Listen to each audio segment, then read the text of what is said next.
Hello. Greetings. Hello. Oh, it's working good. Hello, everyone. Greetings. Hospital porters, pride and dignity. Stop the New World Order. Welcome to Hyperion TV. And hello, Red Snapper. How are you? And how are you? Red Snapper put a comment on yesterday, which is great. And David Schultz. Greetings, Ben. How are things in good old Oxford? Here in Maine, it's a dark, snowy day, about 20 Fahrenheit.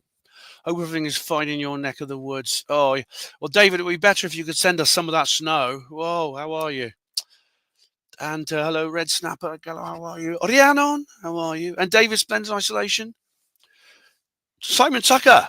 Hello, greetings, all of you. How are you all? I've got 6 people watching already. That's great. Oh, yeah, it's we've had lots of cold weather here, guys. Nihilist Lives Matter. How do you do? How punctual are you? Well, I think I was maybe a few seconds late this time. But yeah, we had. I feel like the late great Howard Hughes here, always talking about the weather first. It's a very British thing, that isn't it? Um, we've had cold weather. In fact, a couple of days ago, it was the coldest day since in 45 years. It actually got down to -8 at night, and it was -5 when I went out to work. God, Tina, you look slim. Hi, Tina. Yes, I've been on my detox. When I saw you in the pub, I told you I was taking a day off. Do you remember? I was taking a day off. Yeah, I'm like, Ben, I really like that cardigan of yours. Blue is your colour. It's not quite a cardigan. It sort of ends about there. But this was actually given to me by a client, a lady I work for. And it's nice and warm, though it is a bit loose on me at the moment because of my detox. But it's actually so damn cold. And of course, like most people, I can't afford to put the heating very high. Do you remember the days when we used to just like turn the heating right up and it all be toasty warm inside your houses? Oh, those days are over. Very few people can afford that these days, especially with this all renewable obsession with renewable energy and things like that. You know, prices are skyrocketing. But so I always wear this indoors. And also, I don't know if you've whether if you're quite a corpulent person like me, or how I used to be before my detox. Now I'll probably go back to being eventually. Um, you tend not to feel the heat as much as if you're thin. I've noticed since I've lost weight, I feel the cold a lot more. But anyway, hello, Power Riot. Hello. Tina's got no heating at all. Oh, Tina, I'm sorry, dear. I'm sorry. Is it too expensive to run? Because this is awful. Because we're still in winter. I mean, it's warmed up a bit today, but there's still time for some weather cycles. It's 8 degrees at the moment, so it's more back to average. But there's still time in the winter for several weather cycles to come to pass. So it's quite like a lot of places have had a lot of heavy snow in Britain. So David Schultz, you may be interested to know we've had record snowfalls this year. Nihilist says, I remember turning the heating on max back in the 90s when I lived with my mum. She used to moan about it. Well, if you try doing that now, Nihilist, I could bloody sympathise with her. Yeah. New heating just next year. I can't understand the 150-page book of how it works. Oh, Rhiannon, is there anyone who can help you with that? I'll help you with that if I can. Rhiannon says, I saw a thing where you can cook bread in a Dutch oven with tea lights. It was amazing if you don't have any electrical heating. Apparently, yeah, you can, yeah. I know, a Dutch oven, yeah. Hello, Matt. How are you doing, Mr. Grey Owl? How art thou, good sir? I'm very well, thank you. Got 19 people watching. All right, guys, so as David Icke said, let's get down to it, shall we? Let's get down to it. We're not going to talk about lizards ruling the world. Well, I'm sure that will come up at some point, but we're talking about the 5 people you meet in heaven, the film and the book. So, put a 1. Could you guys put a number 1 in chat if you've read the book? Put a number 2 in chat if you've seen the film, and put 3 in chat if you've done both. Sure, there's another crafty nihilist sketch coming out of this. So I'm curious to see. I mean, if you're completely unfamiliar, this might be quite a short live stream. Daniel says, Ben, you're still sounding a bit husky and mysterious. Yeah, it's It's lingering. I mean, I think it's improved slightly, but my voice is still not back to normal. Tina hasn't. No worries. All right, Tina, no problem. There will be, Tina, I should warn you, there will be spoilers. Nick has read, you've seen the movie, Nick. Okay, cool. Nihilist hasn't either. No problem. Nick's seen the movie. Nick has seen this. No worries. That's cool. Okay, no, there will be spoilers if you haven't seen either. Not to worry. Mr. Grey out. It's so cold over here in Canada today. I saw a politician putting his hands in his own pockets. It was an old Castro, was it? Oh, he's gone, hasn't he? That twat, that tosser, Justin Trudeau. He's gone. Yeah, he's tendered. He's putting his resignation. He's quit. Well, he's going to be. There's going to be a new leader, but then he's gone. Oh yeah, it's Gladiator 2, Tina. I know you're quite enthusiastic about that. I haven't been to see that because basically good movies tend to make bad sequels. Oh, Nihilist says, I've read several books and watched several films, yeah. But Tina, you did give me a good review of it. Yeah, you did give me a good review. Well, Nihilist, send us some recommendations for watch parties or read parties. So, okay, only Nick is familiar with this then. Okay, but what do you think, Nick, anyway? Give us your assessment of it. Nihilist Lives Matter. Did you see the video of the woman telling Trudeau to fuck off? Oh, yeah, that was a couple of years ago, wasn't it? I mean, it's happened so many times to him because the guy's horrible. I mean, Tina Silver, it's like Game of Thrones crossed with Life of Brian. Was it a comedy? Oh my God. Good grief, it's beyond belief. The state of the world of politique in current times, yeah. Well, I hope that times are changing. Hello, Hatchy. Welcome. You've hatched out of the hatchery in Brave New World.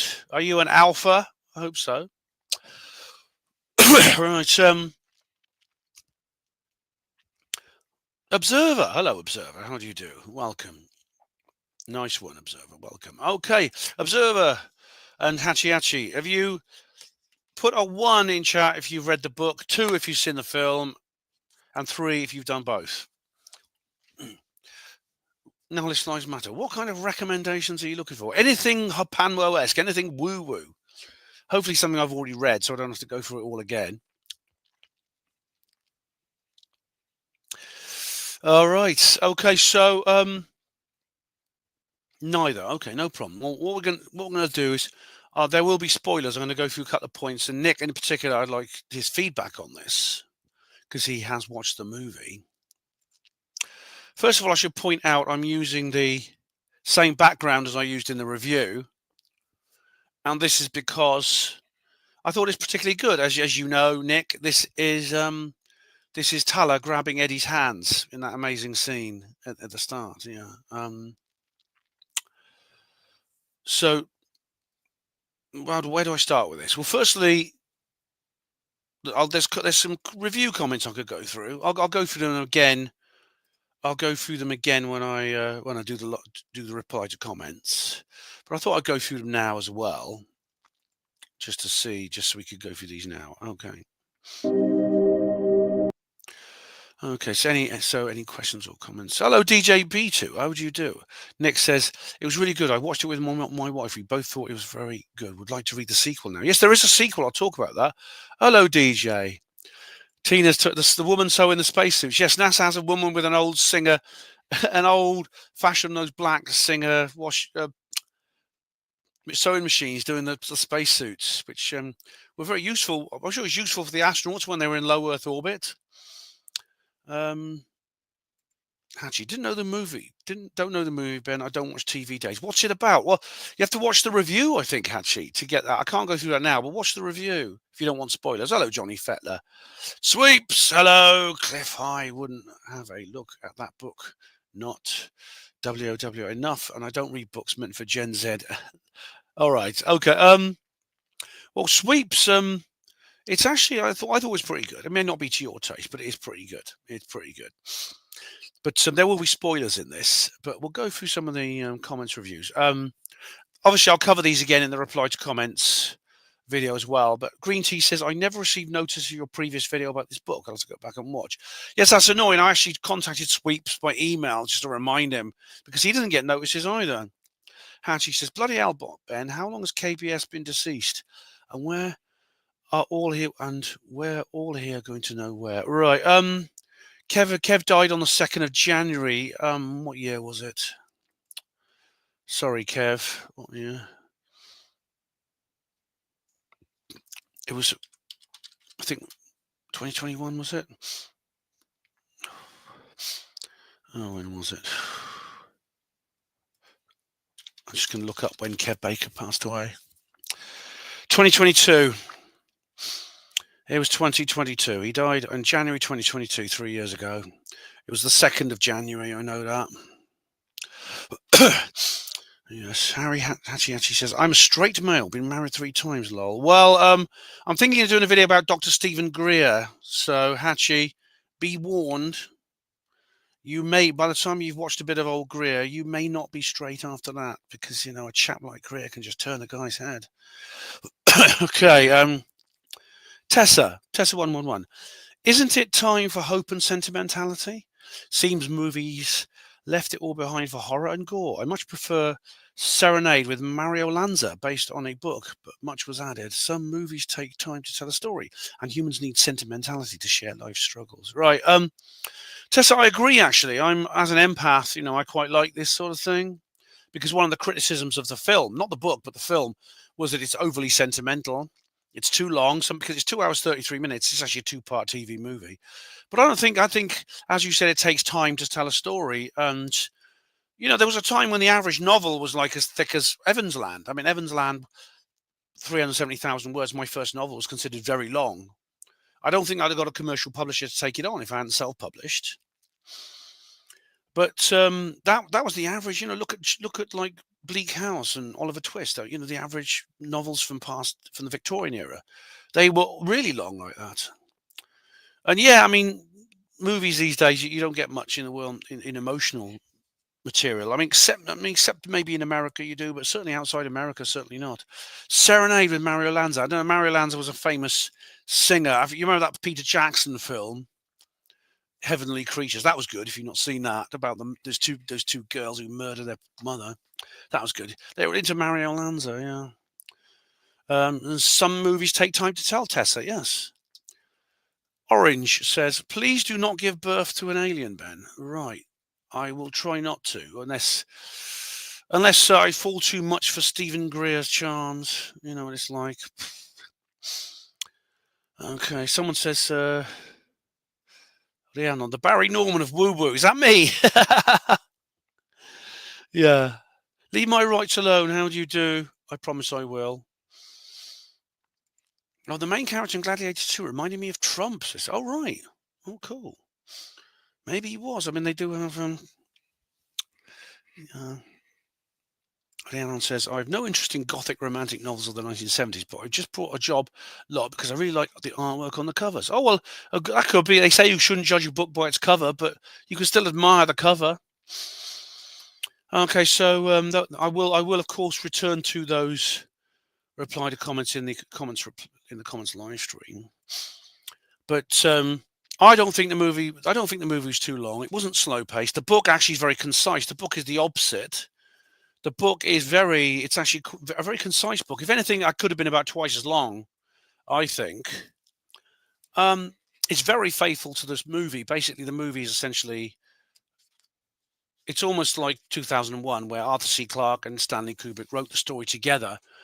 Because 2001, the movie is not an adaptation of the book. The two were created at the same time as a duo. Now, I told you there's a dedication at the beginning. I didn't cover this too well in the review, but it does say at the beginning, because it's interesting, the main character is called Eddie Maintenance, as that people call him because of his uniform. This book is dedicated to Edward Beichman, my beloved uncle, who gave me my first concept of heaven. Every year around the Thanksgiving table, he spoke of a night in the hospital when he awoke to see the souls of his departed loved ones sitting on the edge of the bed waiting for him. I never forgot that story, and I never forgot him. Everyone has an idea of heaven, as do most religions, and they should all be respected. The version represented here is only a guess, a wish in some ways, that my uncle and others like him, people who felt unimportant here on earth, realised finally how much they mattered and how they were loved. There you go. And I said there is an element of like people being underappreciated and then finding that they're worth more than they thought they were. I mean, in the movie, there's one scene, one part of the movie that is not present in the book. Is when Tyler points at his name badge and says Eddie Maintenance. He says loser. He points at himself and says loser. That's not in the book. So he has this low opinion of himself based on the standards of conventional status, as indeed this is something that every hospital porter has to battle with. And that's why I do HPWA. That's why I do the gas spanner. Now, there's actually, I didn't show you this in the review, and I should have. There's a picture of Eddie. He actually includes a photo of Eddie in the book.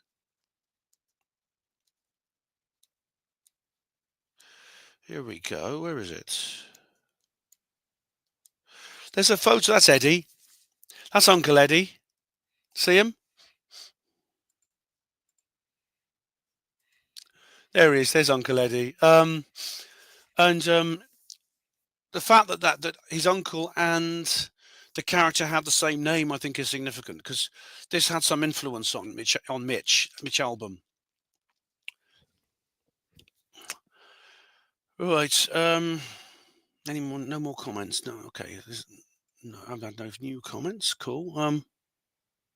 Oriana says, yes, we have a camping stove now, ready for the next power cut. Well, fingers crossed, Oriana, that won't happen. I hope not. But you live in an area with loads of wind energy, so unfortunately it does happen. But don't fill your freezer too full.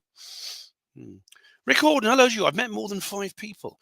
Rick, have you had an NDE? I mean, it's interesting that the NDE often involves meeting people, often people who've passed away. The near-death experience, which I've covered in great detail. Now, there is some end matter to this book, which I didn't cover in the review, so I will now.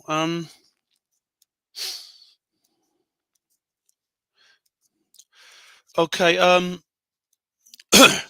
He says here, here are the opening chapters of Mitch Albom's international bestseller, Tuesdays with Maury.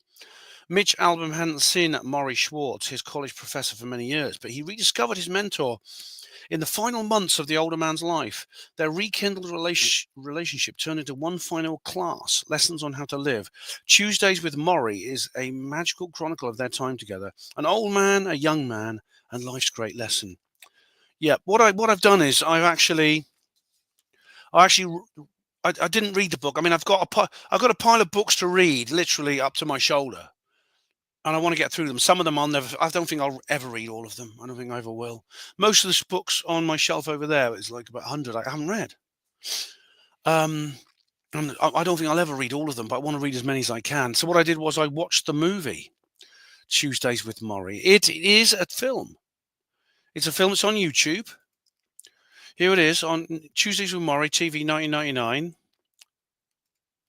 And you can pause and read that.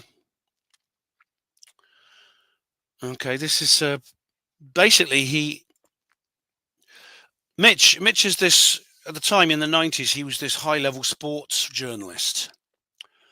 And he had no interest in the spiritual. He wasn't a religious man. He was from a Jewish background, but I don't think he was an observant Jew. I don't know if he went to the synagogue, but he certainly wasn't Orthodox. Yet he always had this. He was so busy, he didn't have time for his partner, who he wanted to marry, Janine. And you'll be glad to know, yes, they do get married in the end. Indeed, if you've read his bio, you can find out he is married to Janine. They adopted a little girl they adopted a little girl too. I mean, you see, because he did have some kind of spiritual awakening. And it began with his meeting with Maury Schwartz. He literally was... I mean, I won't read them, but this book, part of the end of this book is, like he said, the first chapter of Weekends with Maury. It begins with... It begins here with just a few pages from Weekends with Maury. Weekends. Tuesdays with Maury. And he just talks about, there's the opening here. He's doing his usual very, very busy sports journalist. And this is actually covered in the movie. Actually, it's covered in the movie. He talks about having a talk with a young sports star, and then the next chapter is called Midnight, and he has a little bit of background in here about his mum.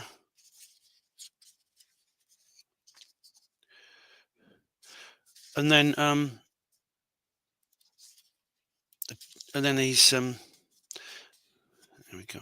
I haven't actually read this yet, but some of it is reproduced in the movie. At the ending, it says here, blundering back to God. Simple as that. That's a good way. Blundering back to God. Simple as that. So I mean, I would be curious to read Tuesdays with Morrie, but I've watched the movie now. Let's have a look. Tina says, I had an NDE. Oh, you mentioned that, something about that. I mean, you didn't give me any details, Tina, but we have discussed that. And you don't have to give me details unless you want to. Recording plenty of close scrapes. Yeah, it's let's have a look. Right, which one of the 5 people would you like to meet again? Would like to meet again? Russell? I hope to leave this mortal world before Russell.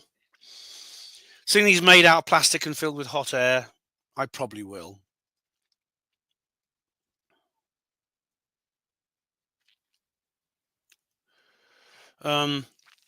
So right there, but that's an interesting point. You've just actually brought up a good point, because this is one of the questions I wanted to ask. In the review, I actually posed this question: who are the 5 people you would meet in heaven, do you think? That's it. I want to think about that. Don't answer just yet. Think about that. But I was wondering what you thought about the comparisons to. There's comparisons to, the critics have compared it to A Christmas Carol, or what's the other one? And I think that's true. There's comparisons to A Christmas Carol. In a sense, Scrooge is the guy. In this case, Scrooge doesn't die.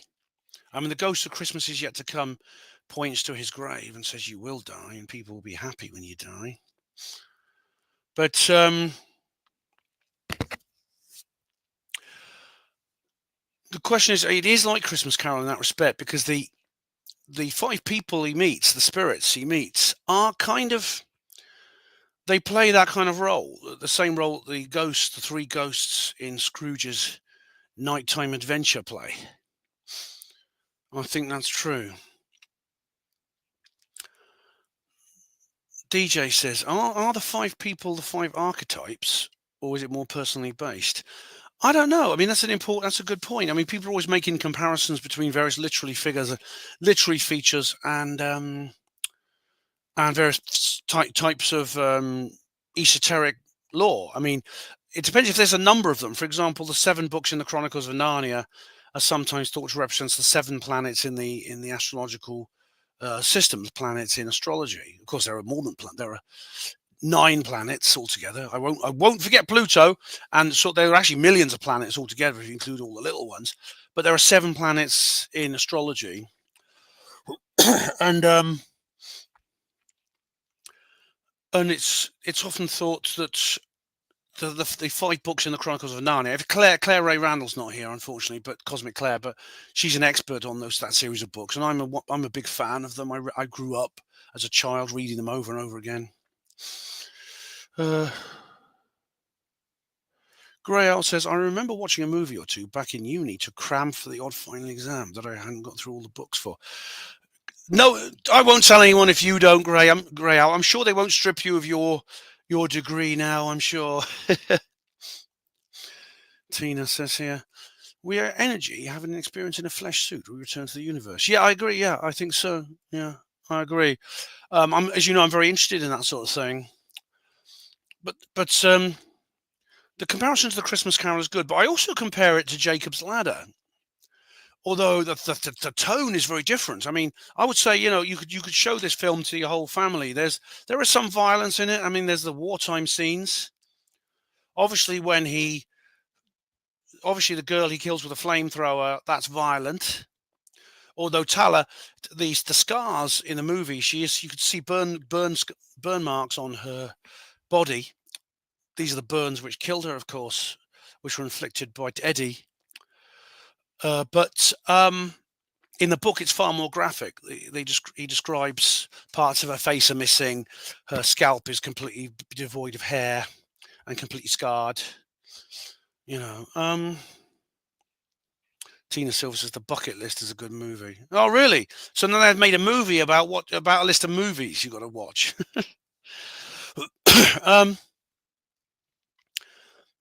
But you could show this to the whole family, I'd say, definitely. But Jacob's Ladder, as you know, because we've done a watch party for that, Jacob's Ladder is a horror movie. It's frightening. It's very frightening. But the similarities would be, I think, Jacob he's also someone who's died. He's also moved on from the earth to another existence. The thing is, he doesn't know it. He doesn't know it. He's essentially what Jacob is experiencing. DJ B2, yes. Jacob's Ladder is a classic. GJ, did you take part in the watch party we did for that? Because we did a really good watch party. And I showed you the deleted scenes. Didn't I? I showed you the deleted scenes, which were left out, which is ridiculous. Because one of them in particular, the one in the hotel room, where the creatures come through the wall, that if they'd left that in, it would make the rest of the film make sense. Because the actual film is kind of like it has two parallel storylines that don't really cohere, and at the end, there's a kind of like it feels incomplete. Yeah, all you have to put in that little 7-minute scene, and it makes the rest of the film make sense. All right, but DJ, yeah, you've seen it a bunch of times, yeah. But do watch the watch party, please, because it's a really, really good. I love doing that watch party. I love watching that film again. But Jacob's Ladder is obviously a horror movie. You couldn't show that to children. I think it would be cruel to show that to children. It's very frightening. But it is about a man who's died, and he doesn't know he's dead. He's essentially undergoing an NDE. He's undergoing an experience where he has entered the spirit world as a soul that believes he's still alive. Because he perceives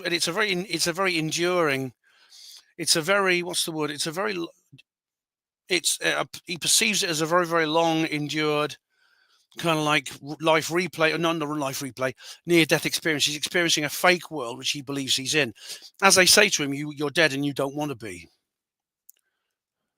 That when they're torturing him in that operating theatre, they say, "You're dead. Where are you going to go?" He's dead. He says, I'm alive, but you're dead. And he doesn't want to be dead, obviously. So it's why he, in his own view, he returns from Vietnam. He gets another job. He ends up shacked up with the bird at work that he fancies. Things like that. 22 minutes cut out, eyes wide shut. Yeah. I wonder what those were like. Like they cut out the director, didn't they? About a week after the film was released. Nick says, watching the film makes you think about every choice we make in life and how those choices, however small, could have an effect on someone else. So you never know who you might affect and not know it. Correct, Nick. Yes. And it's interesting, Nick, you'll understand this. Nihilist Lives Matter says here, purgatory. Yes. That is literally what he's experiencing, which is from Dante's Divine Comedy. Jacob is actually experiencing that, yeah. But this is an important point that Nick has brought up. If you look at it, because I compare it to Christmas Carol in that way, and there are individuals within this purgatory, such as Louis, the chiropractor, the only man he's the only person in the entire story who doesn't have a biblical name. Incidentally, he is kind of like Jacob looks at him and says, "You look like an angel. You look like a cherub." It's almost like he's a guide, and these people are similar. But the people look. If you look at the film, Nick, you'll notice The first person is someone he hardly knew, the Blue Man. This is somebody he hardly knew. He did meet him and he spoke to him when he was a child, but he hardly knew this guy. The guy from the freak show. In those days, they had freak shows.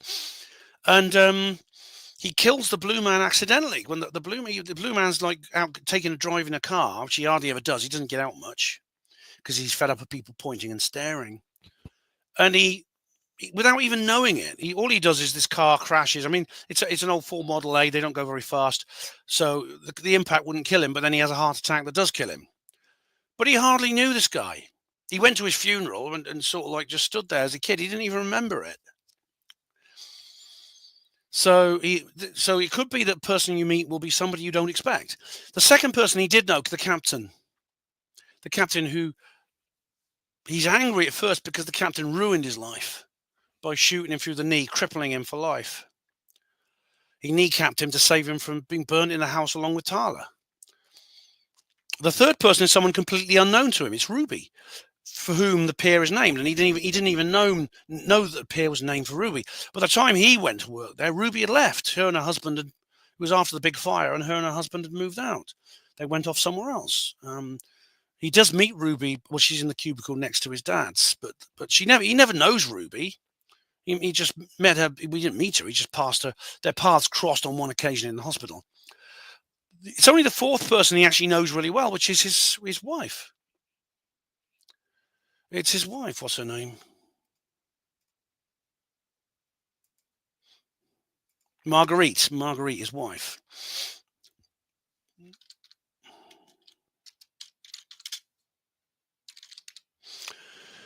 It's his wife, Marguerite. It's the fourth person, and it's the fourth person whose her heaven is just a series of weddings.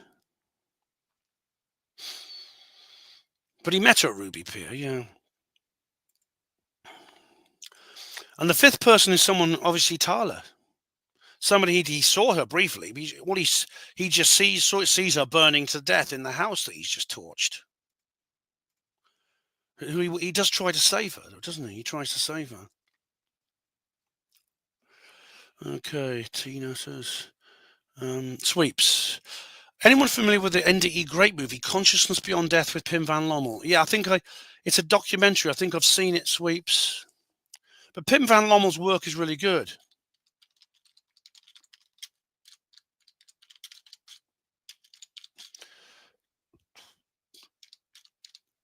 Right. It may be.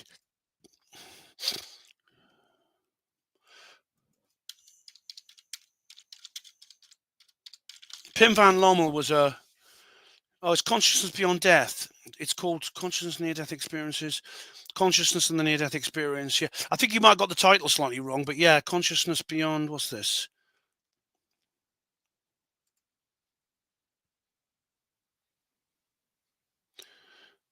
But Pim Van Lommel is Consciousness Beyond Life. But yeah, Sweeps.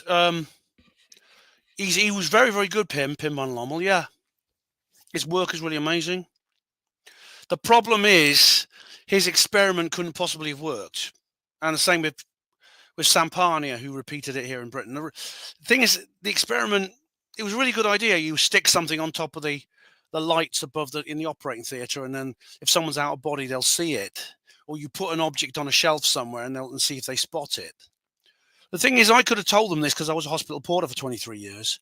Anything in a hospital which you put down, which you don't literally stick down with super glue or padlock, will move. It'll go. Someone will grab it and they'll move it, or they'll throw it somewhere. And so you're going to get you'll get a lot of false negatives that way. But at the same time, you might get some false positives as well. Because if something's stuck on top of the operating lights, people are going to see it. The porters who clean those lights, for example, will see it. And then, of course, then they'll be talking about it, and then someone could hear about it, the patient could hear about it, you'll get false positives as well. So it was a nice try, it was a great idea, but it was an experiment that couldn't possibly have worked on a practical level. No, this lives matter. Remember Lost? Oh, Lost, yes. Hachi says, Ben, I can't believe what world we're in at the moment. Sci-fi movies usually predict reality. Well, they certainly are at the moment, aren't they? What's more, conspiracy theory movies are predicting reality. Yeah, I mean, look at the world we're living in now. I mean, I don't want to go into I don't want to go into Trump too much tonight, but I am going to do a big thing about Trump over the weekend. There's also Stephen Greer's, be still my beating heart. Stephen Greer's disclosure deadline supposed to be coming before then. Things like that. I'm just scared at the moment that the bad guys have something up their sleeve that they're going to pull out at the last minute. I'm just scared about that. I'm worried. I can't help it. I mean, I'm trying not to, but I can't help worrying about that. I will cover that if that happens. God forbid, touch wood. I will cover that.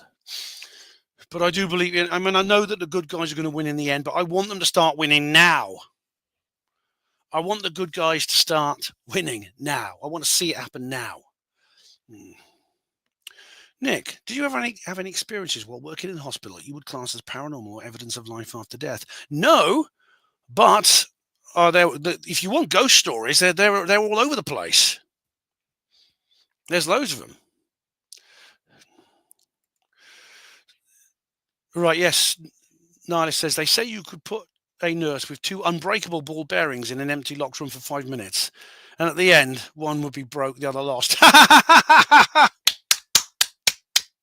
That's very good. Yes, basically.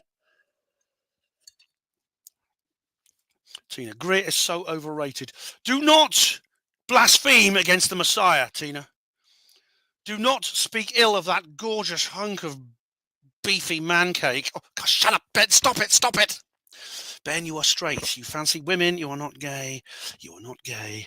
You fancy women. You are straight. Sorry, so I mustn't watch Greer too much, because, he will flip me over. I swear that guy will flip me over. And I'll flip him over. Oh, stop it. Stop it. Oh, those testicles framed in denim. 69 food care. You sound rough, mate. I am.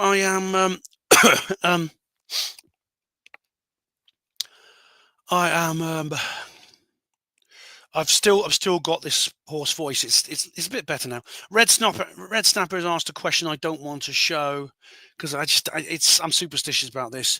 But in answer to your question, DJ, they've tried twice, haven't they, to shoot Trump? They've already tried twice. It's possible they will try again sometime in the next 4 years. It's quite likely that there will be another attempt.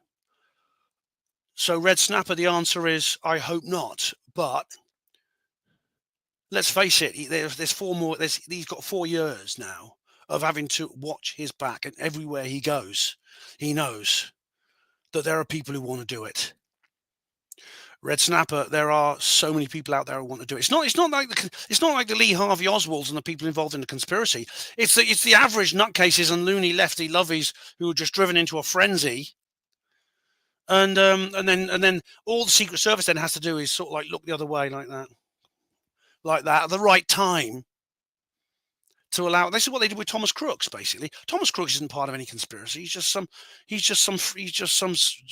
trumped up little madman who decided he didn't care. He just, I've got to go and do it. I don't care.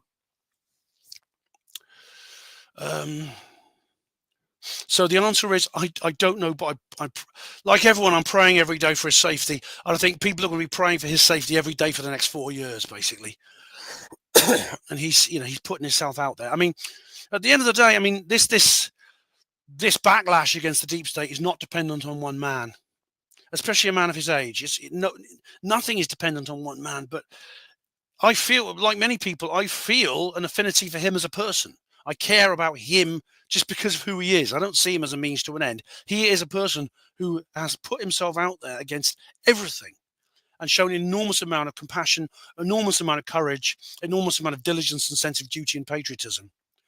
I want him to be all right for his own sake, for the sake of his wife, his children, himself. So the answer to your question is, I don't know, but it's likely someone in the next 4 years is going to try again. All we can hope is he's got the right amount of security. I mean, we know he's employing mercenaries now to do the job that the Secret Service should be doing and won't, because you can't trust them.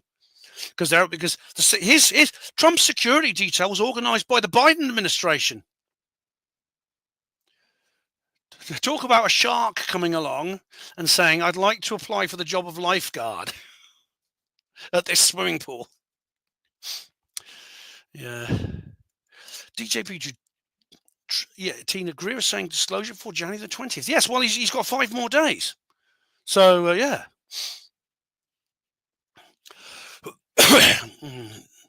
Nurses are perverts, says DJ. Well, some of them are, yeah. We've had a nurse rapist. We've had two rapist nurses in our hospital. Can you believe it? Well, no, actually, to be fair, one was acquitted of rape, but he was sacked because he had sex with a nurse he had sex with a patient in a toilet, which you just don't do. It's just not done. It wasn't rape, but she but you don't shag patients in hospital toilets and be a nurse or anyone at the hospital. Tina, we had disclosure. Any of the things we haven't been visited is naive. She corrects naive. We have had a form of disclosure. Yes, not disclosure with a capital D, but I mean, they've admitted these things essentially are real. They're not saying it's all swamp gas and weather balloons anymore. They just, we don't know what they are. Are they Chinese? No. Are they Russian? No. What are they doing? We don't know. It's like they're skirting around this big hole in the path, which is desperately tiptoeing around it. It says non-human intelligence. Huge arsehole. You got COVID, Ben? Your voice? No, I had a cold or flu. But as always with me, a hoarse voice lingers long after the other symptoms are gone. I mean, I could wait for it to go away, but I could be waiting months. I mean, I could be like this for months. I mean, to be honest, it's improved slightly, I think. Huge arsehole. My throat's been playing up all week. Crap, neck's twitching eye. WTF?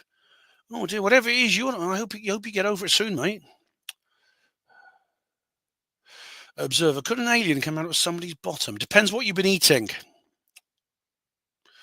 DJ, I'm not going to publish that. Dearie me, the conversation's going downhill. Rick Horden, don't just book it. Thomas Crooks. Dearie me, yeah, I mean, that is just unbelievable. I mean, it's... And then there was that other guy, wasn't there? Ryan Routh. They did this time. At least the security they caught him, or they caught him before he got near Trump. Bloody hell!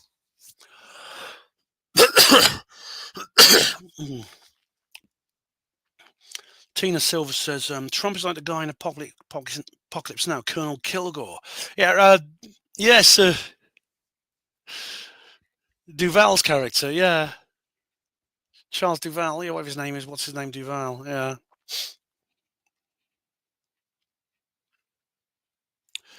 Ike's hating on Trump, says Rob Burjohnny. Hello, Rob Burjohnny. That's a good name. Yeah, he's such a backslapper, isn't he? Big D disclosure, DJ. We haven't had that yet, have we? No. Anyway, that's something we'll cover before. But Red Snap says, I was in Waterstones. I asked a pink-haired young shop assistant if they had Donald Trump's new book about how to get rid of illegal immigrants. You remember when I went around ordering Milo's book? I went around all the bookshops trying to order Milo Yiannopoulos' book. Robert Duval, that's him, DJ, yeah. Oh, thanks, Johnny. Yeah, hit the like button. I said, yeah, that's one. Do you have it in paperback? But, I did a whole video about that. But anyway, let's get back on topic, guys. Where were we? There is a sequel. All right, yeah, first of all, I'd like to say, I kind of... Do you think that we could compare this to It's a Wonderful Life? Because this is another film I've done. I did a roving review of It's a Wonderful Life because I went to see it on the big screen. And I think it's like It's a Wonderful Life because it shows, in a sense, it shows Eddie the good things he did as well. It shows Eddie how, especially at the end, you see how good it is. David, I don't know why that happened, mate. I don't know why. I haven't removed any comments here. Sorry. So it is like It's a Wonderful Life in the sense that we have a man who considers himself a lowly loser And he's shown, especially at the end, he's shown that he was nothing of the sort. He's shown all the people whose lives he depended on, the staff and the staff and the patrons at the Ruby Pier, the peoples whose lives he depended. These people, when they took those rides, they depended on him to keep them safe. Of course, in the death drop, in the terror drop, that's when he saves the girl's life, because you find out he does save the girl's life at the end, the young girl. And then it's at the very last, the end of the book, God speaks and says, home. That's his home. There is a sequel to the book, which I might read at some point.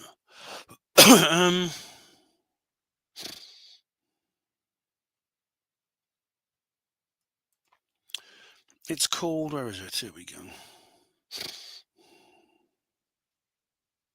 The Next Person You Meet in Heaven. A sequel to The 5 People You Meet in Heaven tells the story of Eddie's heavenly reunion with Annie, the little girl he saved on Earth in the first book.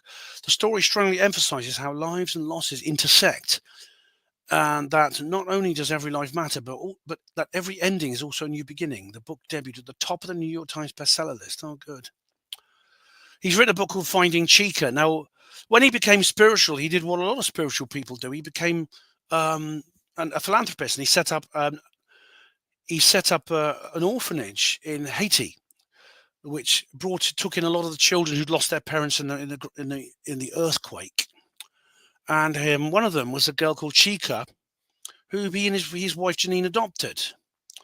And she turned out she had an aggressive brain tumor, and she died at the age of 5. Oh, I did actually shed a couple of acceptable alpha male tears when I watched the trailer for that book.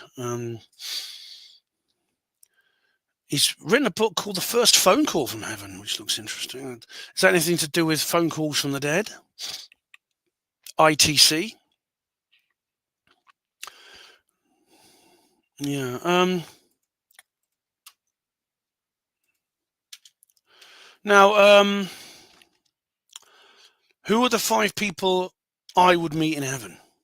Let me just make myself more comfortable and getting a bit warm.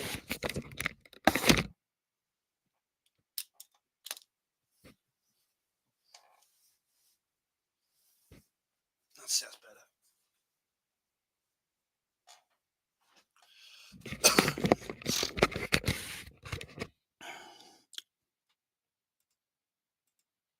Who are the 5 people I would meet in heaven? I don't know. You see, if you compare my life with Eddie's, because I do believe that I'm not 100% sure, but I'm as sure can be that when I leave this world, there is another life waiting for me. I will move into another form of existence. At which point, during that existence, I will have probably an awareness of who I was in this life, and also memories of this life I've just left, and an ability to contact people I knew. Who will they be? There's some obvious answers. My mum, my grandparents, my daughter. That's my first daughter who was stillborn. Hatchie says JFK. That's interesting, isn't it? I want you guys to think about that too. About who you think the 5 people you meet would be. And as Johnny said, he didn't get to choose the 5. No, you don't get to choose the 5. The 5 are sent there presumably by God or themselves. They choose themselves to come and contact you. You see, no one ever sort of spoke about Eddie. If Eddie had been asked that question himself before he passed away, would he have guessed any of them? I think he may have guessed Janine. He may have guessed Marguerite, his wife, and the captain. He may have guessed the captain and Marguerite. Because one, of course, was his wife. The other was a young man he served with who basically he didn't kill himself, but he died in a situation where the others, all of them would have died. If he hadn't detonated that landmine, the truck would have driven over it and they'd all have been blown to bits. So that's an obvious possibility. But the others he would never have guessed. He would never have guessed. He didn't. He never knew the name. He never actually knew the person he killed. The Tala. He didn't know who Tala was. He just saw this shape in the building burning. He saw this burning shape. He didn't know who it was.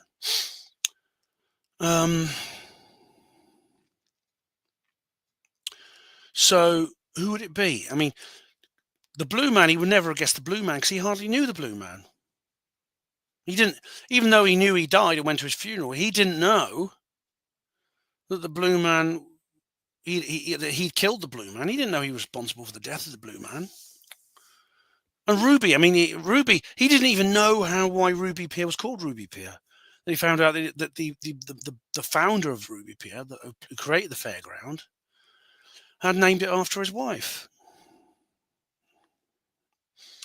Tina, heaven is not a warehouse for souls. I bloody hope not, because I'd probably be on the reject shelf. Robert Johnny says David Icke reckons it's all a soul trap designed to keep humans in the cycle of reincarnation so they can use us as batteries. Yeah, that's actually the foundation of Buddhism as well. It's not a new idea.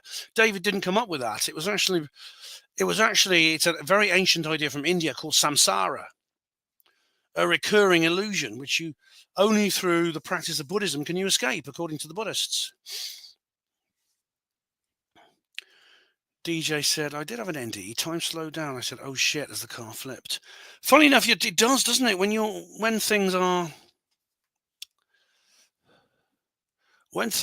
like a certain way, when you've got a lot of adrenaline, time you see more because your senses are acute, so you remember more. Tina says, Johnny, maybe the unenlightened, once you ascend, you're off the circuit. Of course, that is the basis of Buddhism, Tina. Also, this is not unlike the ideas of Anthony Peake. He's got a similar idea. He takes it one step further, though, because the Hindus believe you have lots of different lifetimes in different identities. Anthony doesn't actually disagree with that, because I did question him on that. But he does says before you actually have another identity, you have to recycle the identity you're in an indefinite number of times. We don't know exactly how many, but quite a few. Right. So who will be the 5 people I meet in heaven? I don't know. Like I said, I could guess that it was someone will be people I know. My mother, like I said, people close to me who've died. My mother, my grandparents. Even though I was not close to my grandparents. Well, my paternal grandmother, I knew quite well. But I sort of got on with her in some ways. We liked sport. We used to watch cricket together, but we were not sort of close. I didn't confide in her. We weren't sort of like, we didn't have an intimate relationship. My maternal grandparents were awful people who hated me and I hated them. My grandmother I didn't hate my grandmother, but she was just something different. She was indifferent. My grandfather was a fucking bastard. He was a total cunt. He really was. I just felt when he died, my mum said, aren't you going to go to his funeral? I said, no. She said, why? I said, it's because I haven't seen him for 14 years and I don't like the bastard. But he's your grandmother. I said, so he's your grandfather. So what? So what?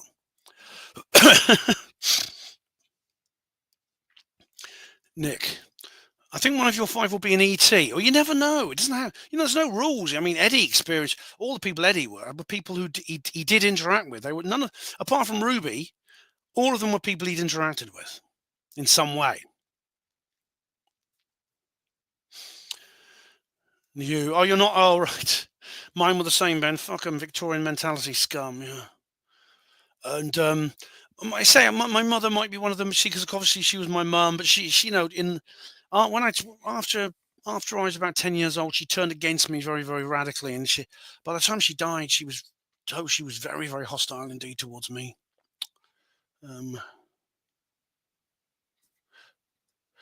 DJ says, for me, hopefully my father, so I can learn what he saw at Ortec, opposed to a ton of spooks and Tom Clancy. Tom Clancy, he's dead now. He was a good writer.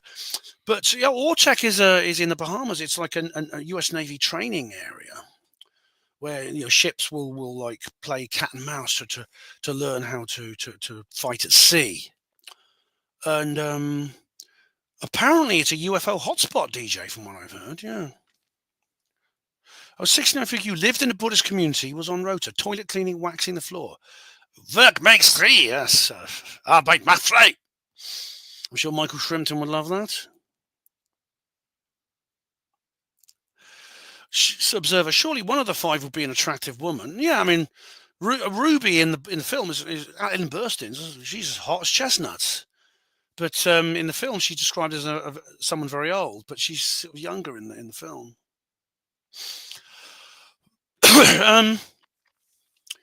It could be somebody I've literally. It could be Kev Baker. It could be Gareth. I hope so. I hope it's one of those guys. I would rather it was Gareth. I would rather it was Gareth and Kev Baker than my mum. Honestly, I would. I'd rather it was those guys. People or Ian R. Crane. I felt very sad when those guys died. When my mum died, I'm afraid all I could feel was relief. But when Kev Baker and Gareth Davis and Ian R. Crane died, I was devastated. And Barry, my friend Barry, maybe he'd be one of them. Yeah, I think it would be Gareth, Kev Baker. This would be my choice, which of course I won't get. But this would be my selector's choice from the five people I meet in heaven. Gareth, Kev Baker, Ian R. Crane. Who else? Observer Miles is still alive. Who'd be the fifth one? Maybe Alice, my daughter, my stillborn daughter. Who else? Who'd be the fifth one? That's something to think about. Maybe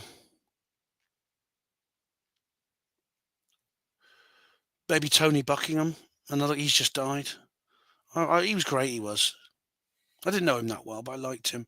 But it won't be those five people, though, will it? It'll be someone else.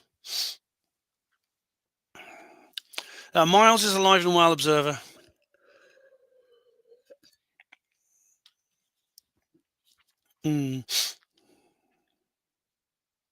DJ says, Grandad would be another to learn what he actually did during D-Day and why he still have his ball peen hammer. Yeah. Well, soldiers keep a lot of secrets, like the captain. Like the captain in the film, in the book and the film, because in the book, he actually says, I mean, you ask what happened to these guys after the war. The captain, of course, is killed when he steps on the landmine. But in the book, Eddie says he loses touch with the others. They kind of fall out.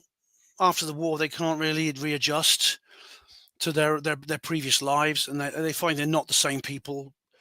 They're the kind of people who could get on when they're in a military unit fighting together, but they can't in their previous lives. They live very different lives. And I found this with some of the porters, actually.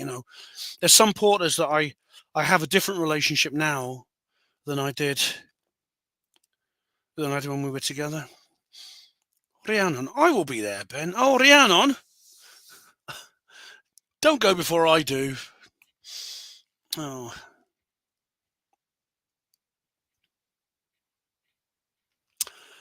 So those are the five people I would choose, but of course that's not the five people I would get. Now, who would you choose? Now, Hatchie said, Hatchie actually stated he thought he would choose. Who did he choose? Oh, Observer said he'd like to meet a famous artist. Right. What? Miles is alive and well. JFK, yeah. Would it be a historical figure? Maybe it'd be Boudica. Maybe it'll be loads of people. Maybe Boudica. Maybe people I admire. Other people I admire in history. Could be JFK for me. I don't know. Leon says, I'm okay to go, but don't panic. It's not for a while. It's going home to me anyway. True, but I mean, you've got many years left and you left, and so have I. Technically speaking, we're only just over halfway. Rick Horden. Tony Blair. Oh, well, so you're planning on going to the other place, are you? What did you do wrong? So Rick, so you're gonna be you're gonna go up to St. Peter and he's gonna go, what's your name? Rick Horden. Sorry. Ah! Enjoy the lake of fire, sucker. Tina says, my middle name is Bodicea. All right, Tina Bodicea Silver. I like that. Dante just to troll him. Yeah.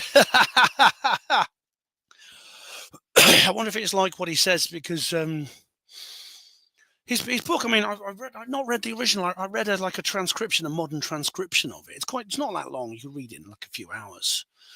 I read it when I was researching the Inferno Watch Read Party. If you remember that, it's an amazing vision though of various types of from the afterlife. Yeah.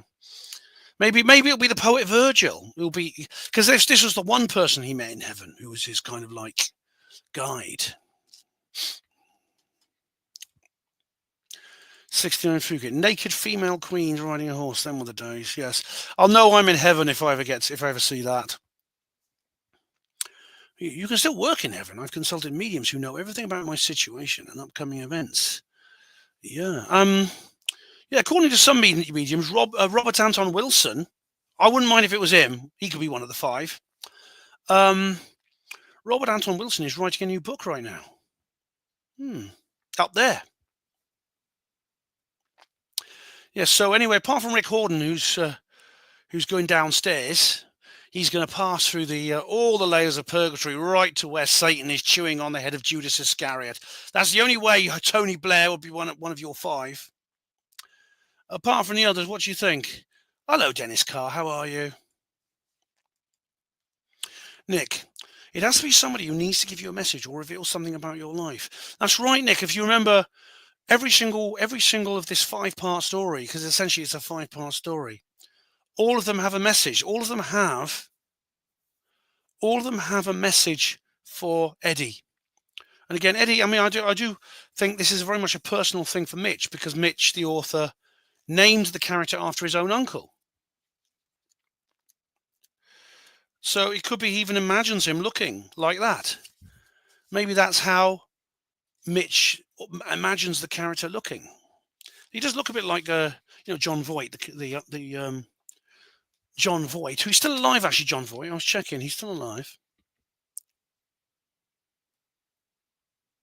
He's not as old as he looks actually in the movie. I think he might be kind of they might have made him up to look a bit older, because there's some scenes, as you know, Nick, there's some scenes where he's kind of middle-aged, and they give this is in the 60s when Marguerite dies. He's kind of middle-aged, he's 50-ish, and they make him look a bit younger.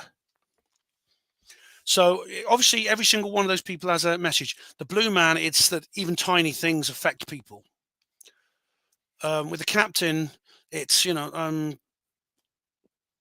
the message there is, what was it? I wrote it down here in my notes. That the act of sacrifice, it's passing on, not losing. That's it. For me, I mean, I saw it as how sometimes people will do things that are very bad when they mean well, and in the long run, it's for better. I mean, sure, he was kneecapped, Eddie, and he never recovered. And for the rest of his life, he was crippled. He had to use a stick to get around. He couldn't go to engineering school. He couldn't do all the things he was planning to do because of this disability that he had. But if the Captain hadn't shot him, he would have carried on going into that house, and he'd have burned in his own fire along with Tala. Rhiannon says, I saw a medium today who I've seen in the past and gave me information that was so precise and obtuse about my mum that nobody could ever guess it. Great, Rhiannon, that's good, because that kind of evidence is very, very thinking. And Rhiannon also says here, where is it? And I wasn't thinking about it, so it couldn't be telepathy. Yeah, that eliminates that possibility, which is very important. Yeah, because Dennis, yes, if you watch the movie or read the book, you'll know what I mean. But the Captain, his fellow soldier, shoots him in the knee, shoots Eddie in the knee to save his life. That's the message of the third person. That's the second person. The third person is about forgiveness. That is Ruby, about the need to forgive. And the fourth person is how relationships do not end when someone dies. And it's very interesting because Eddie's interaction with Marguerite, which is very touching. I mean, the scene with the accordion player, they're dancing, and then she just disappears. That's heartbreaking. That's absolutely heartbreaking. It's reproduced in the book and the film together the same way, and that is so poignant. And he says, and then Eddie falls to his knees and said, "God, don't take me away from her. Don't take her away from me again." Yeah. And DJ says, "Forgiveness is not easy in any circumstances." Yes, I found that third person, and the scene where Eddie forgives his father, I found rather unrealistic and shallow. The reason is his father's not really there. His father, of course, is dead. Despite the fact his father is dead, Eddie doesn't interact with his father at all during the period of the film. But then when he forgives him, he's just an image in Ruby's simulacrum, the diner. He's just sitting there with a cup of coffee, and even when Eddie puts his hand on his, he doesn't react because he's a three-dimensional image. He's a 3D printed model of what his father would be.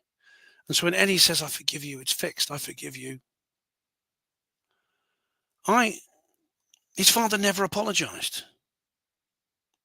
It could be there in the future they'll have opportunities to apologize to make amends through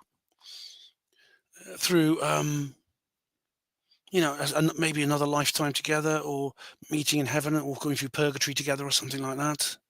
The same with my mum. I mean, I can't forgive I can't forgive my mother because my mother was never expressed any remorse. She never apologized to me. She never expressed any remorse. The only hint I've ever had that my mother felt any remorse was through Shirley Bolstock's channeling, because Shirley channeled my mum in a session, and Shirley's told me that my mother was very sorry for the way she treated me.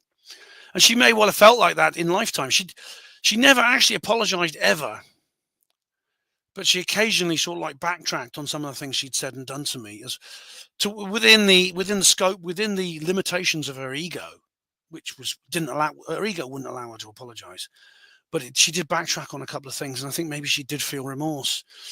She once asked me if I'd forgiven her for something that she did. I remember.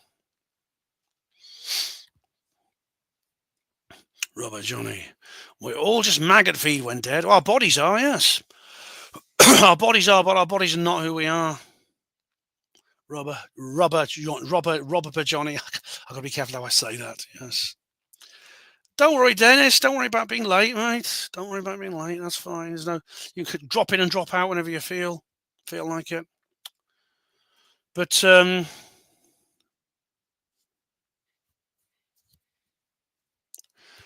suppose there's something that would bother me. That there is an element of the story that does disturb me, and is the possibility that, as indeed, Eddie didn't find out he was a bad guy, because wasn't shown his negative. His negative behavior was primarily the Blue Man, and Tala. I suppose you could say Tala. But I mean, he didn't kill Tala deliberately. He set fire to the house with a flamethrower, and she was inside, and he tried to rescue her. So in a sense, Eddie had already, in a sense, made amends with Tala by trying to save her. I mean, it's a lovely scene where he heals her wounds with the stone and the wet stone. It's a remarkably emotionally charged scene. But DJ, I'll come to that in a minute. But he didn't. At no point is he confronted with evil that he did which he didn't know about. And I got to ask the question: would I be? But DJ's brought up something very interesting, and so has Tina. So is Ariane as well. 21 grams is the link between the silver cord and infinity. 7 ounces. Yes. Oh, this is the weight of the soul experiment. Right, here we go. This is funny.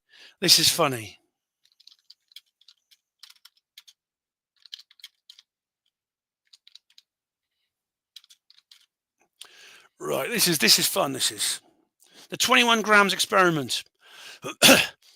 It was published in 1907 by Duncan McDougall, a physician from Haverhill, Massachusetts, USA. He hypothesized that souls have a physical weight and attempted to measure the mass lost by a human when a soul departed the body. McDougall attempted to measure the weight change of 6 patients at the moment of death. One of the 6 subjects lost 3/4 of an ounce, 21.3 grams, at the moment of death. That was probably as a result of like evaporation. That could simply be evaporation of liquids, fluids inside the lungs and things like that. 69 Phuket. T. Lobsang Rampa. Wasn't he a taxi driver or something, 69 Phuket? Wasn't he that taxi driver? Not George Blake, not George King, someone else. He was a taxi driver from London who became like a Buddhist or something. Right, anyway. Any more questions? Oh, he's a plumber. All right. Cool. Yeah, cool. He was a plumber. Lob Sam Rangpa. Hello, Tony Williamson. Just popped into your stream. Hello, Tony. How are you? Welcome. So the question I've got to ask myself is what Graham, you see? What Graham? Hugh says, what's Greer up to lately? Being irresistibly attractive and sexy, as always. Donating his bodily fluids for male hormone replacement therapy. And predicting disclosure within the next 5 days. But yeah. Anyway, Graham Hancock. He said something on the Joe Rogan Experience. I don't know if I can find it now. Rogan. Right. Which one is it? Because he's been on about 5 or 6 times now, Rogan.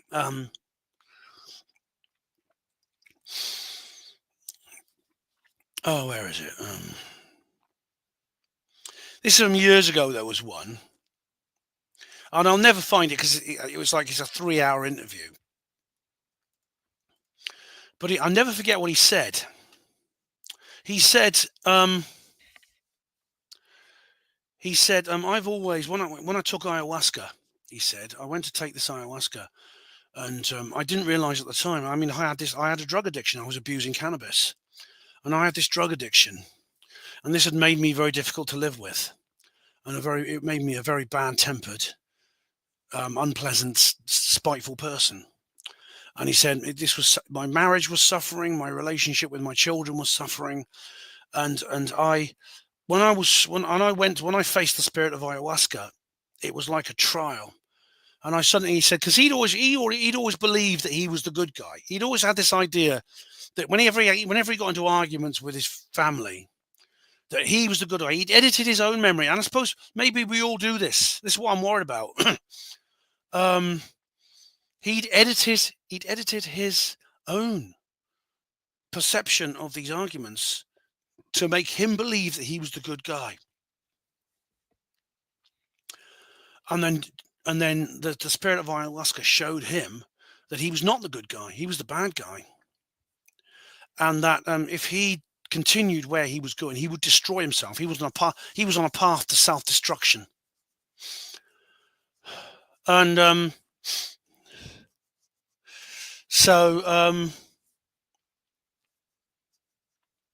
what if I'm the same? I pride myself on being good. I've got a sense of I've got a sense of like right and wrong and morality, which very few people have in my surroundings. Very few people. Most people I know are pretty much totally pragmatic, and I think that goes for most people in this world today.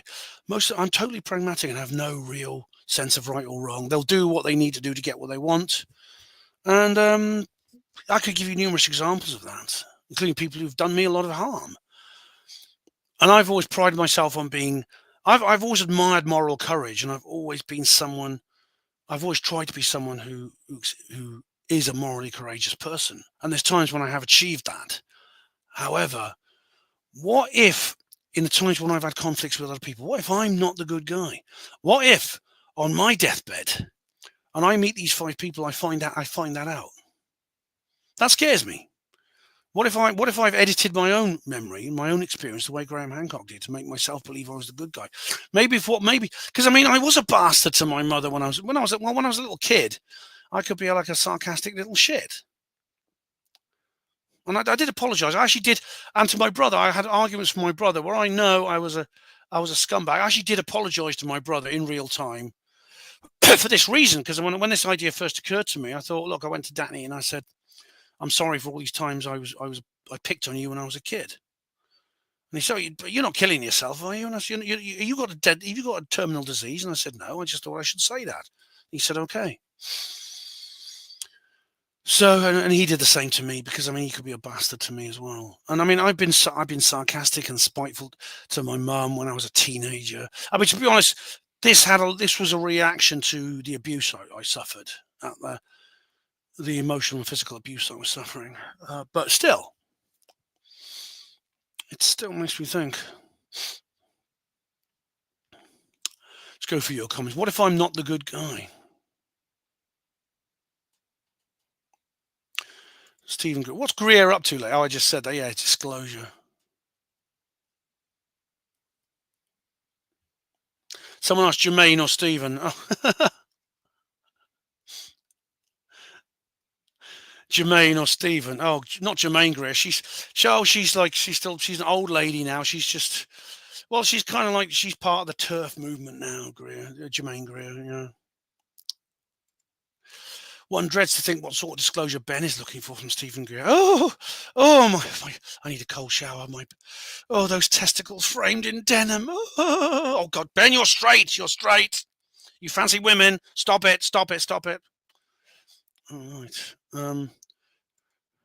Reform wanting to run as an MP. What? What, Greer? They want Stephen Greer to run for Reform. He's an American. I suppose he could. Would like to meet Credo Mutwa. Well, maybe he'd be one of them, yeah. Maybe he'd want one of your 5.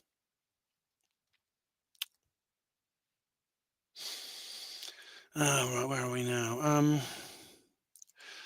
I was a bad guy in the past, says DJ. That's why I live as like a monk. All right. Observer. I would meet Andrew Johnson's fleece in heaven. Well, Andrew's still alive and well, I'm pleased to say. I'm glad to hear that, even though, as you know, I don't get on with him personally, and we have had a massive tiff. But still, I don't wish him any harm. Right, any more? I think that's all. What else is that? All of it. Let's have a look. Have we gone through all my notes? Yeah.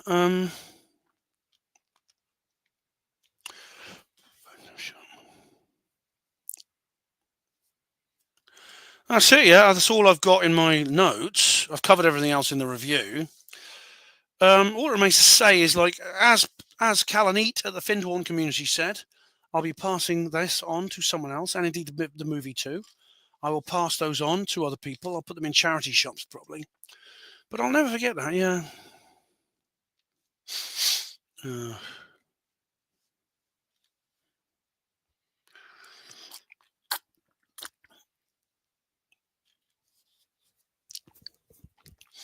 So, yeah, I mean, I remember that the Findhorn community where I was working with this lady in the laundry. I mean, that Findhorn trip was very disillusioning in many ways. I've written an entire article about it. I think, like they say about the New Age people are all sweetness and light until they're not. And that sums up Findhorn in a nutshell, I think. But I'm still glad I went. I think it was an experience I needed to have. I felt very drawn to do it. And in 2005, I did the experience week at Findhorn, 25 years ago, 20 years ago, blimey.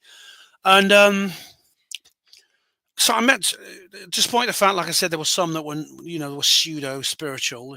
Was it what Slaxer calls them? Slaxer's got a wonderful name for them. Can't remember what it was. He's got loads of wonderful names for the New Age. Inlakesh, Namaste.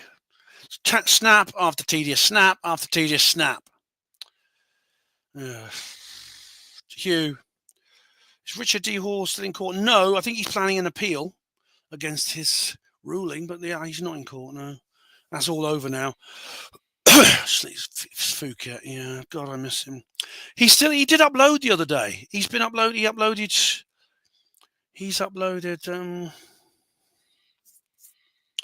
How many? He's uploaded 2 films since November. 2 little, he uploaded a gaming video. But yeah, I do miss his philosophy and stuff like that. But yeah, Findhorn was. Taking Slaxer into Findhorn would be like taking a torch into a powder keg. It really would, throwing a torch in a powder keg. But yeah, it was not where I didn't feel the need. Ever wanted to go back. I felt this is not somewhere I want to go back.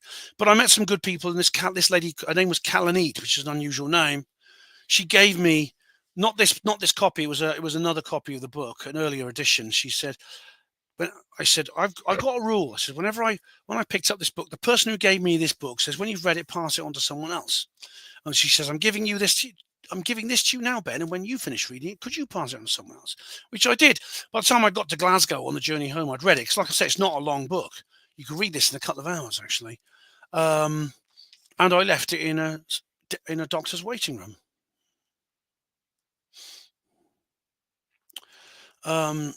Nice. The trouble with RDH, he just sticks to his own site, so it's easy to forget about him. He needs to still be on here and in Twitter.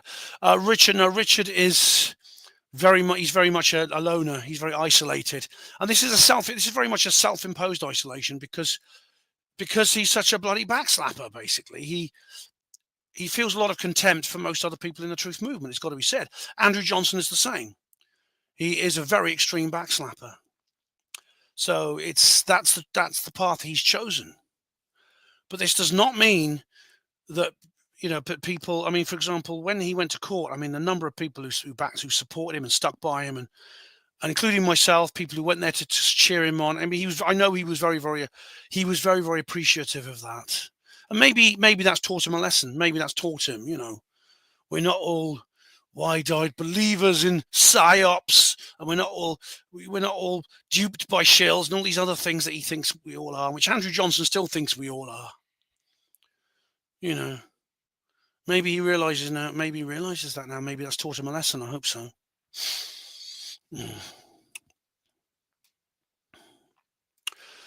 Can Andrew Johnson slap his own back to stop himself choking? A back slapper could slap any back, including their own, from any direction, in any way, anyhow, for any reason. Yes. He could he could use the shitty blue fleece to do it. Yeah. So, I mean, I think that's it, guys. Unless anyone wants to add anything, people you want to meet in heaven, things like that. Any more comments about the book or the film? Except to say, I'm getting it. I do recommend both of these. This is actually a freebie in several places, so you don't have to get the DVD of it. I won't tell you where because I'm not sure these are legitimate uploads, but it is floating around. Put it that way. It has proliferated.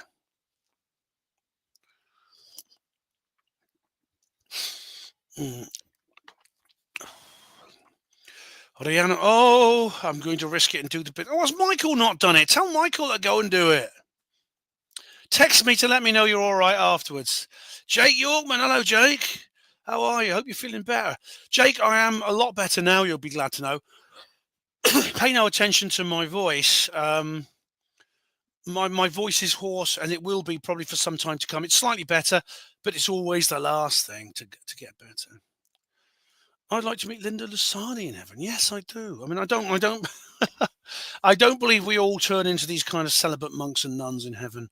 We still have feelings of attraction, I think, yes. Jake Yorman, are you writing any new books, mate? No, I'm writing a serial. I don't have the... Jake, I no longer have the patience to write books. There's too much else going on in the world at the moment. I can't take time out from real life and immerse myself in the isolation necessary to write a book. What I am writing is a serial. If you go to Ben's bookcase, that's panmo-bb.blogspot.co.uk, you will see that I'm writing a serial called Cornflakes. No, it's called Branflakes. No, it's not that kind of serial. It's SERIEL. It is a serial called The Obscurati Chronicles. You can read the first 8 chapters there now. And I'm working on chapter 9 at the moment. Okay. Rhiannon Raven. It's not horse, it's husky, Ben. Yes, I know. Well, I know my dating page has had a lot more hits for some reason lately. I don't know, yeah. Tom says, if I went to heaven, I'd seek out the mathematician Fermat and ask him if he really had proof for his last theorem. I think I'd want to read Robert Anton Wilson's new book before he channeled it to someone down here on Earth. Phuket. Yes, it's a high-end fibre story. And I would seek out Beethoven and invite him to a dinner party. Yeah. He's another musical genius. Yeah. Hugh says, what I find interesting through mediumship is that we seem to be able to carry on in human form on the other side, or a version of your previous life. Yeah. This is the basis of Jacob's Ladder. It's the basis of this is the basis of the 5 people, and it's the basis of several other things, such as What Dreams May Come, where he has this residual self-image. Yeah, it is almost like there is like this. I mean, you've heard the theory that the universe itself is a simulation. And there's more and more evidence coming from quantum physics for that. Although it is not a new idea. I mean, it's a very old idea. I mean, we tend to use computing analogy now, like simulation and things like that, and matrix and coding and program and things like that. We tend to use computing analogy now, but in the past, people used different analogies. I say it's a very old idea. Plato, more than 2,000 years ago in Greece, long before computers, he said it's actually shadows on the wall of a cave. But it's still a simulation. We would say simulation. He would say shadows on the wall of a cave. Yeah. So it's quite likely that any form of afterlife is the same. And indeed, this is the basis of many dramas about the afterlife. I mean, I should point out, there's not 100% proof the afterlife exists. I think it does. I mean, I'm as sure as it's possible to be without 100% proof. I may be wrong. I'm open to that possibility. But I don't think I am. I think it's unlikely. But if it was 100% proof, then we'd be stuck in that situation like with the Discovery. I talked about this in the review. How many of you have seen my Discovery review, or even watched the film The Discovery?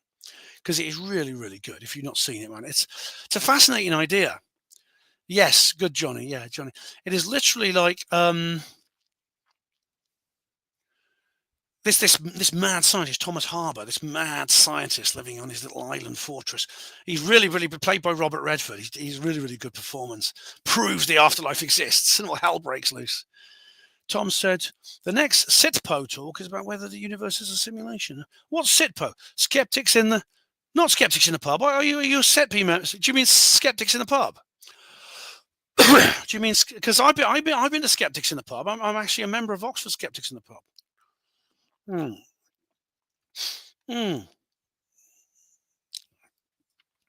Rhiannon Raven says, we create our own reality. I think we do up to a point, yes. And in fact, as I said, this detox I'm doing at the moment is actually literally that. It's literally an occult. It's actually, I'm trying to cast a spell to create a particular kind of reality. That's why I'm doing it. Oh, Skeptics in the Pub online. I see. So SITPO is Skeptics in the Pub online. I know SITP is Skeptics in the Pub. Oh, right. Oh, that's cool, mate. That's cool. Which one is it? Because I'm actually on. I'm also a member of High Wycombe online. I tend the Oxford Skeptics don't have any meeting. As you know, I met Joe, the organizer, at QED, but Oxford SITP doesn't meet anymore. Yeah. But I hope you enjoy it. It's, Rihanna says, we will perceive an environment we understand and can relate to when we first pass over. I think it's likely, I think it's actually likely that our first experience of the afterlife will be very similar to the one we just left. And in fact, in the case of Jacob from Jacob's Ladder, he's kind of stuck in that situation. But even like, what's his name? Robert Newton, Journey of Souls and Destiny of Souls, his own research through hypnotherapy. He said a lot of people say, well, when I first met, one guy says, I met my guide. His name was Cloddes. I remember, unusual name. And said, I met my guide Cloddes. And we met in a pub, which looked very like a pub I'm familiar with. It looked exactly like that. And we even drank a beer, which tasted like beer and things like that. Yeah. 6 months in the Bardo state. Yeah. All right. I love the idea of a universe is a game like The Sims that the aliens play. Well, it could be something like that. It could be we're like Flatland, you know, and there's like these three-dimensional shapes looking down on us. Anyway, guys, anything? I'm gonna end it there if that's all right. Does anyone else have anything else? Anyone want to add anything before the end? Because if not, I'd like to thank everyone who's taken part in this live stream. Do remember the book and the film, The 5 People You Meet in Heaven by Mitch Albom, and the film, the script was written by Mitch Albom. Hugh says that, yeah, the idea that there's a waiting place that was related to our religions on earth. Yes, Muslims would see Allah, Christians, Jesus, etc. Yeah, that's quite likely. A lot of people who have NDs see Jesus. But, Muslims will see Muhammad and Hindus will see Ganesh and things like that. But thank you to Johnny Fettler, 69 Phuket, huge arseholes, Tom Williamson, Rhiannon Raven, huge arsehole, 69 Phuket, I've said those, Johnny Fettler, DJ B2, David Schultz, Dennis Carr, Jake Yorkman. I don't want to leave anyone out. Tina Silva, Hachi, Observer, and I can't. Anyone else I've left out? Thank you very much. But yeah, I hope you enjoyed the book. If you haven't seen the book on the film, sorry for the spoilers, but I mean I've given you plenty of warning. I started this watch-read party back in August, so you've had plenty of time. Hachi, sweet dreams. See you later. You're welcome, Nick. It was a great film. I had a message. Look forward to the next one. Yes, sir. I'm open to suggestions if you want to watch Read Party. I had an idea for one the other day and I forgot about it. It'll come back to me. Cheers, Dennis. What's worse, God or religion? Oh, religion, definitely. Night, 69 Phuket. Night, sleep well. Rhiannon, good luck with the bins. Text me. Let me know you're all right and the aliens haven't got you. Tell Michael he should be doing it. Hello, Stan Smith. Heretic. Oh, right. I've not seen that. I saw it's got Hugh Grant in, hasn't it? You're welcome. You're welcome, Phuket. What are my next plans? Well, I was thinking about doing a video about if I can control myself and not... Sorry, Rhiannon Raven said, Liberal Democrats will see Brian Cox.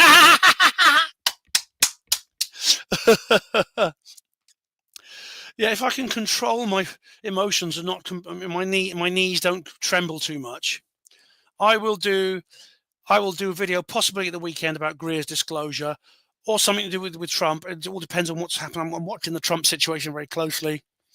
I'm praying for Trump's safety and health, and I'm looking forward to the inauguration on Monday more than anything else ever. Waiting for Christmas is nothing compared to this. It's going so slowly, man. It's going so slowly. Counting down the days and the hours. I really am. All right. As I said, even though obviously this fear is going to go on for the next 4 years, I just want to see him inaugurated. I want to see everything go smoothly. I want to see him inaugurated. I really, really do. That'll be so symbolically important. That's when I end my detox on that day. All right, guys. Thank you very much, all of you, for watching Hyperion TV. Hospital Port as pride and dignity. Stop the New World Order.